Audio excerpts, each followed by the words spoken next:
ان لله و انا الیه راجعون. هر طرف ته دغه خبرونه دي، هر طرف ته چې کوم دي سیلابونه دي، زلزلې دي. اوس تازه خبر ده چې په افغانستان کې زلزلہ راغله او په دغه زلزلہ کې تقریبا د هزارو په تعداد کې خلک په شهادت رسیدل، په حق رسیدل. الله رب عزت دغه شهادت قبول کړي.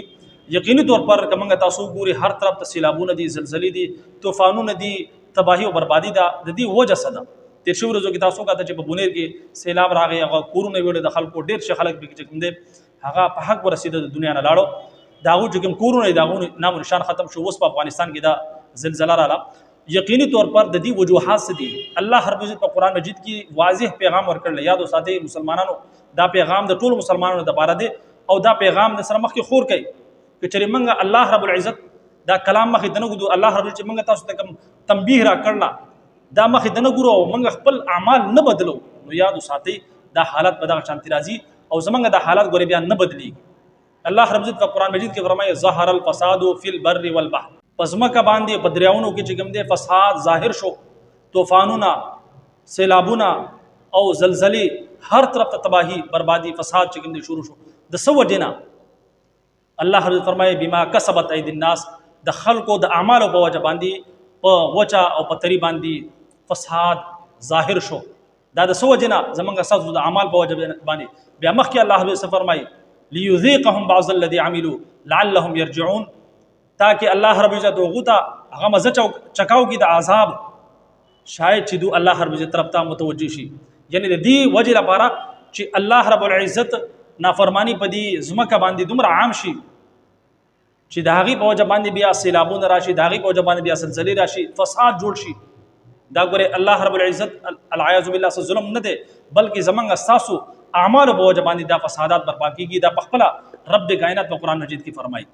بما کسبت ایدی الناس، چې کوم خلک څنګه اعمالو کې د هغې اعمالو په وجه باندې دا فسادات برپا شي، ظاهر شي په وچه او بطري باندې، یعنی د سیلابونو په شکل کې یا د زلزلو په شکل کې. الله رب فرمایي چې دو دا مزه چکاو کی چې شاید دو الله رب طرف ته دوباره رجوع کی او بیا چې کوم دې پنې کلاره باندې راشي. نو دا چې کوم حالات په موږ تاسو باندې راځي، دا ګورې زمونږ ستاسو اعمال دي، د هغې اعمالو په بدولت باندې موږ تاسو باندې داسې حالت راځي. په حدیث شریف کې راځي رسول الله صلی الله علیه وسلم فرمایي چې کله زنا عام شي، کله په ناپتول کې کمی عام شي، کله دروغ عام شي، کله حکمران ظلم شروع کی، نو الله رب العزت سو کی الله رب عزت اسمان نه چې کوم دی باران ورکاو، قحط سالی جوړ شي. او چې کله د الله رب عزت نافرمانی زیاده شي، نو الله رب عزت بیا چې کوم دی د هغې نافرمانی په وجه باندې چې کوم دی بیا زلزلې راځي. دا زلزلې چې راځي دا د الله رب عزت د نافرمانی په وجه باندې راځي، دا زمونږ اساسو د اعمال په وجه باندې راځي. او بیا ودې کې خلک وایي چې د مسلمانانو باندې ودې راځي. نو یاد وساتئ چې کفار یو عمل کوي د هغو لپاره آخرت الله رب جوړ کړل. الدنیا سجن المؤمن و جنت الکافر، دنیا چې کوم دی د مؤمن لپاره قید خانه د کافر لپاره جنت دی. لہذا الله رب العزت مسلمان خپل طرف ته متوجه کولو لپاره دغه مخکې آیت چې ما تاسو مخې ته بیان کو لعلهم یرجعون، شاید چې دو الله رب عزت طرف ته متوجه شي، د الله رب عزت فرمانبردار طرف ته راشي. دا الله رب عزت خپل طرف ته متوجه کولو لپاره مسلمانانو باندې داسې حالت راولي. نو په کفارو باندې خو ځکه نه راولي چې دا د هغو لپاره جنت دی دنیا، په دې کې هغو څه کې هغو ته کوله چوټ دی، په آخرت کې بیا د هغو لپاره همیشه ناکامي ده. د مسلمان چې کله نافرمانی شروع کی، زنا عام شي او په ناپتول کې کمی عام شي، دروغ عام شي، نن سبا کې د څومره ګناهونه دي چې الله رب العزت په موږ تاسو باندې بیا پردې اچولي کنه. مخکې چې څومره امتونه تیر شوي دي، څومره امتونه تیر شوي، په هغو کې به یو ګناه د هغې په وجه باندې به الله رب عزت هغه پوره قوم چې کوم دی هغه تباه کړو. د حضرت لوط علیه السلام قوم چې هغو به څه کولو؟ هغو به د هلاکانو سره بدکاري کوله، د هغې په وجه باندې الله رب عزت تباه کړو. حضرت شعیب علیه السلام قوم به څه کوو؟ هغو به په ناپتول کې کمی کوله، په دغې وجه باندې الله تباه برباد کړو. لیکن په دې امت کې، په دې قوم کې هر یو ګناه داسې چې مخکري قومونو کې چې کوم دی هغو کې به صرف یو ګناه و، لیکن په دې قوم کې، په دې امت کې هر ګناه عام دی. لیکن د هغې نه باوجود الله رب عزت چې کوم دی په دې باندې داسې عذاب نه راولي چې په یو ځای باندې دوی هلاک. دا الله رب العزت چې کوم محبوب صلی الله علیه وسلم دی، جناب محمد رسول الله صلی الله علیه وسلم، هغه دعا وکړه چې الله زما چې کوم امت دی دا په یو ځای هلاک نه.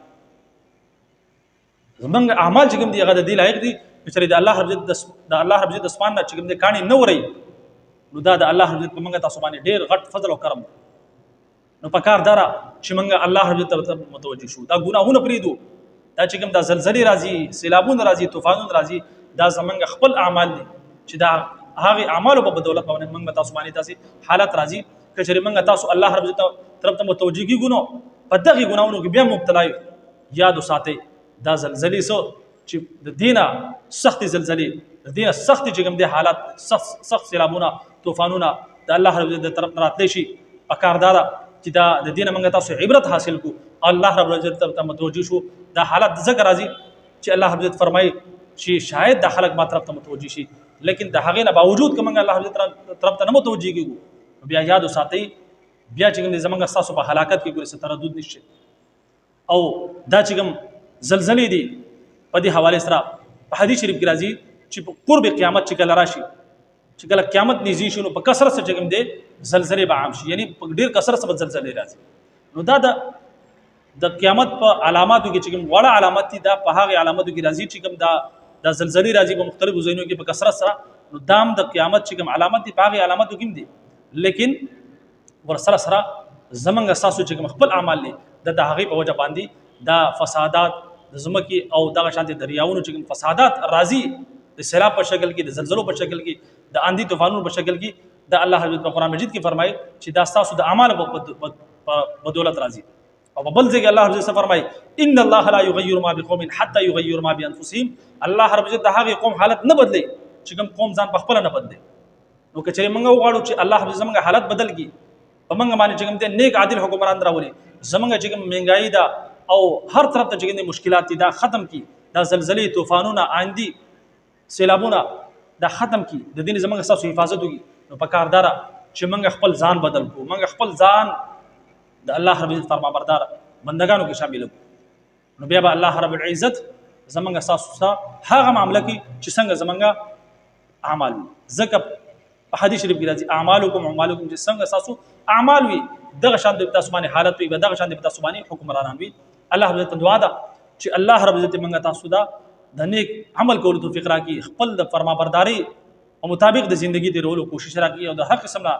د الله رب عزت چې څومره نافرمانی ده الله رب عزت موږ تاسو دا غي نه زموږ تاسو حفاظت وکړي اجازه راکړي السلام علیکم ورحمت الله وبرکاته